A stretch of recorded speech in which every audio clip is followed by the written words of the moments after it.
My wife bought this 1965 Scout back when she was in undergrad school. Funny story, she bought it from a guy that was going through a divorce and he didn't want his wife to get the money, so he sold it to her for $3,500. It ran. I mean, you can tell it's in a little bit of rust shape, but it ran, no rust, no Bondo. It was a clean truck. Then along came this guy and he's like, yeah, I can help you fix this thing and get it running. Well, it's something he never saw, never worked on, but yeah, got it running. She was pretty happy, so she was like, hey, you want to be my friend? And I was like, sure. So one thing turned to another and we started dating.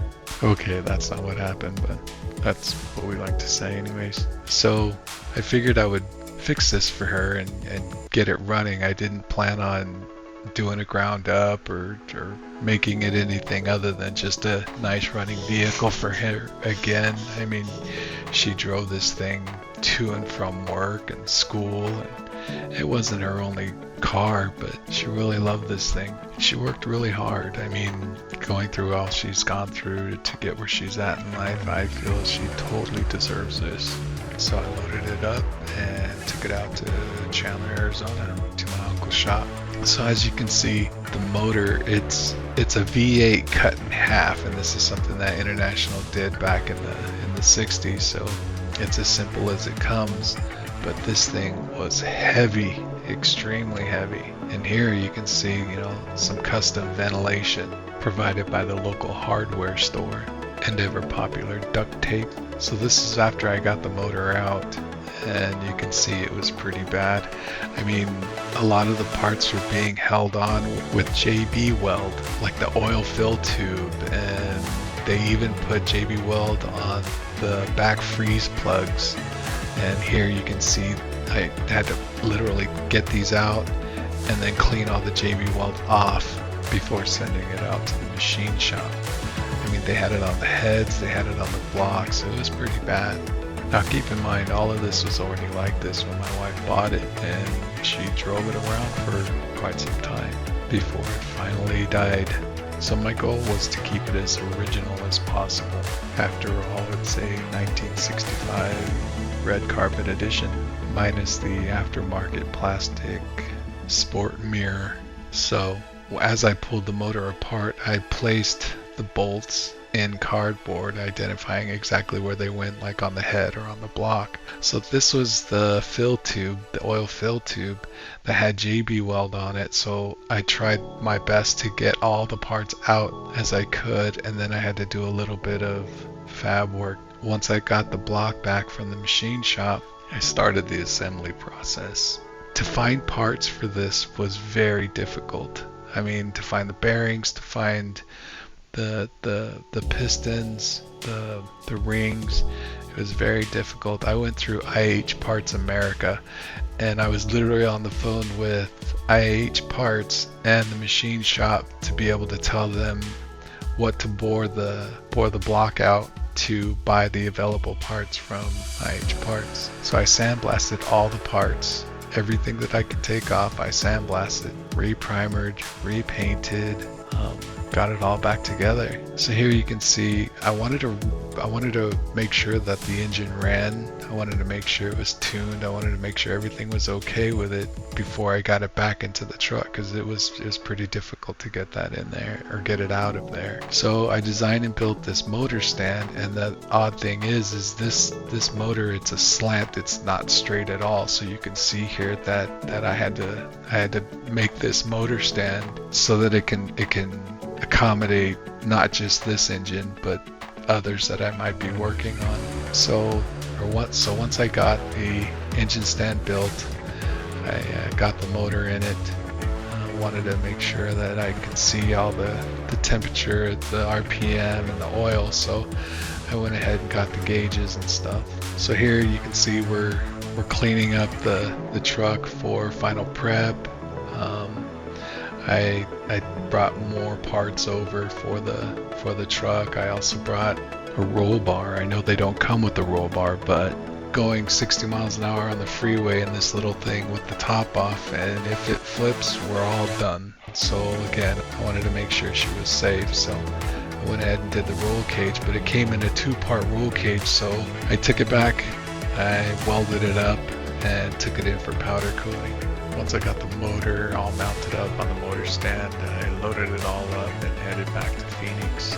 At that time, I just went ahead and got a new carburetor from IH Parts. The old one was just beyond repair. I mean, I tried to take it apart and repair it, but it was bad.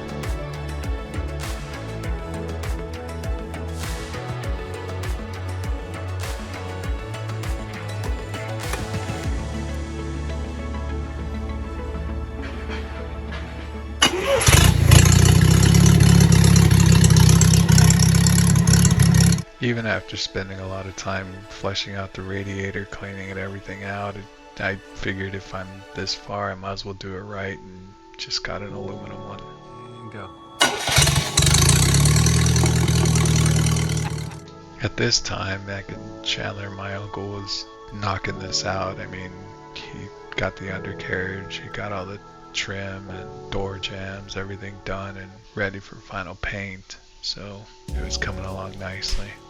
Once he was done with the motor bay area, it was time to get that motor back in there. So we spent a little bit of time and lowered the motor back into place.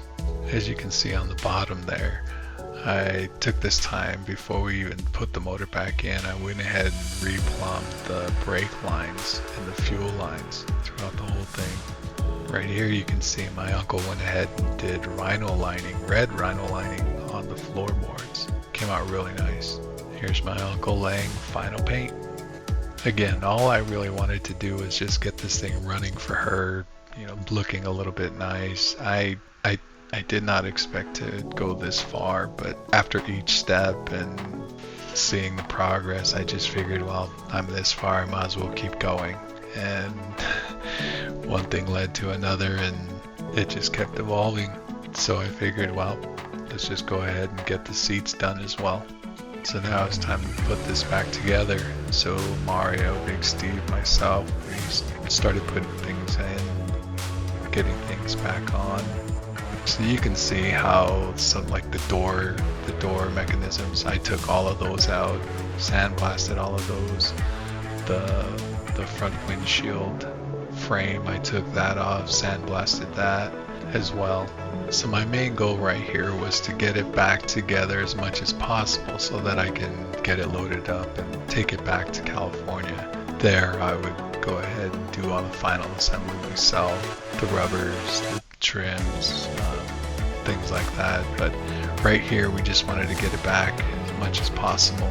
So here you can see I did all new window trim, the top mount, all that, all new trim.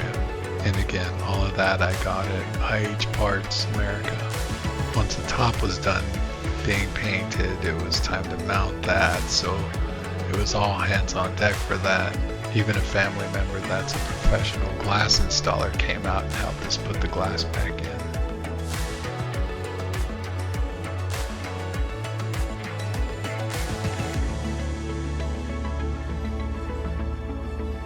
Here she is all done and ready to go back to Pendleton. So as you can see, here's the trim. I mean, it was all looking pretty bad, pretty worn over the years. So I was introduced to some steel wool number 40s. This stuff was amazing.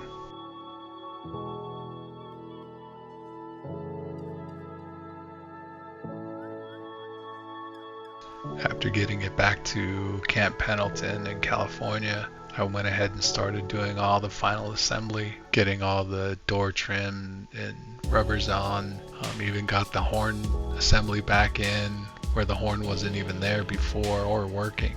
Got all the bumpers on, wipers, mirrors, the badges, got all the electrical stuff fixed and finished. And I also took the rims off, got those sandblasted, cleaned, and powder coated, and put some new tires, and she looks great. I mean, I know I'm oversimplifying a lot of this. It took a lot of work, a lot of time. A lot of steps I didn't go into a lot of detail of, but I'm sure you don't want to hear all that boring stuff.